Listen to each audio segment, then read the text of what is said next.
மச்சம் ஒன்ன பார்த்து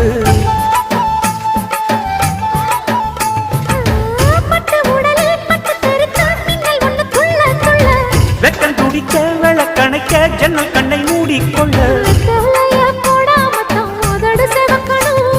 10 நாள் கழிச்சு தாண்டி கதவை திறக்கணும்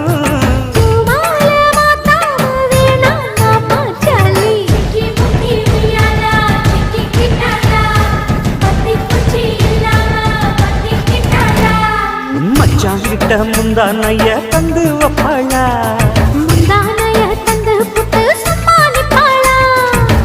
பல நாள் பசி இருக்கு விருந்து வப்பாளா